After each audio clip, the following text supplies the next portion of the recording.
Mahkamah Konstitusi memutuskan pemerintah harus menggratiskan biaya pendidikan dasar dari SD hingga SMP, baik di sekolah negeri maupun sekolah swasta. Putusan itu merupakan hasil uji materi atas pasal 34 ayat 2 Undang-Undang tentang Sistem Pendidikan Nasional yang diajukan Jaringan Pemantau Pendidikan Indonesia dan 2 orang ibu rumah tangga serta seorang PNS. Dalam pertimbangannya, MK menilai frase wajib belajar tanpa biaya selama ini hanya berlaku bagi sekolah negeri. Padahal daya tampung sekolah negeri terbatas. Akibatnya, ada kesenjangan akses ke pendidikan dasar.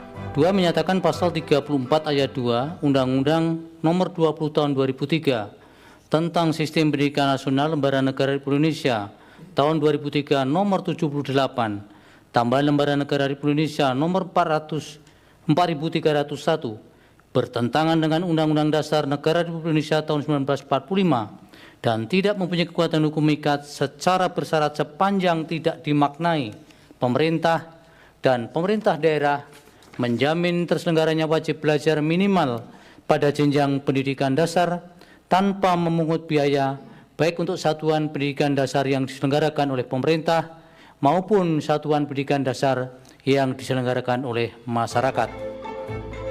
Sementara Wakil Menteri Pendidikan Dasar dan Menengah Fajar Rizaul Haq bilang terkait putusan MK Pendidikan Dasar merupakan tanggung jawab pemerintah. Meski demikian, terkait teknis pelaksanaannya, Kemendikbudrismen akan mengkaji terlebih dahulu karena belum menerima salinan resmi putusan MK itu. Ini juga akan terkait dengan pemerintah daerah karena urusan pendidikan bukan kewenangan absolut pemerintah pusat, tapi juga menjadi tanggung jawab pemerintah daerah karena bersifat konkuren. Ya, kami sedang dalam proses pengkajian di internal, tentu juga kita akan menunggu apa arahan Bapak Presiden mengenai hal ini. Menanggapi putusan MK, salah satu pengelola sekolah swasta di Purwakarta, Jawa Barat mengaku belum tahu pasti teknis penerapan sekolah gratis yang diputuskan MK. Pemerintah juga diharapkan membiayai secara penuh biaya sekolah di swasta jika memang diwajibkan sekolah gratis. Karena jika tidak, dikhawatirkan adanya penurunan kualitas pendidikan di sekolah swasta, terutama sekolah swasta yang memiliki keunggulan sistem pendidikannya.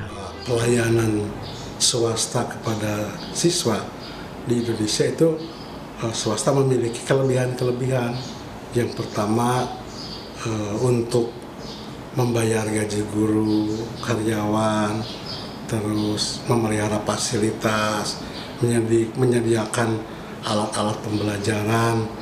Jadi apabila digratiskan, ini perlu ada pengkajian dan juga apabila pemerintah akan menanggulangi pembiayaan tersebut, ini dimungkinkan bisa terjadi.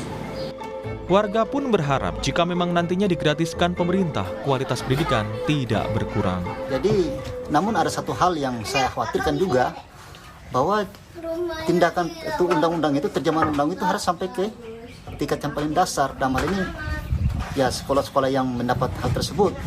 Kalau tidak akan menjadi biasnya bagaimana? Segala hal dibebaskan, guru jadi malas. Saya harap bahwa apa yang regulasi yang diturunkan itu sampai ke daerah dan daerah harus bisa merespon dengan positif supaya anak-anak didik kita, anak-anak kita itu tidak menjadi terbengkalai, meringankan, tapi ada satu sisi hak pendidikan anak dikekang. Putusan MK ini menjadi awal dari perubahan sistem pendidikan di Indonesia. Hal ini juga terkait dengan besarnya biaya yang diperlukan. Yang menjadi pertanyaan, mampukah pemerintah di bawah Presiden Prabowo merealisasikannya? Tim Liputan, Kompas TV.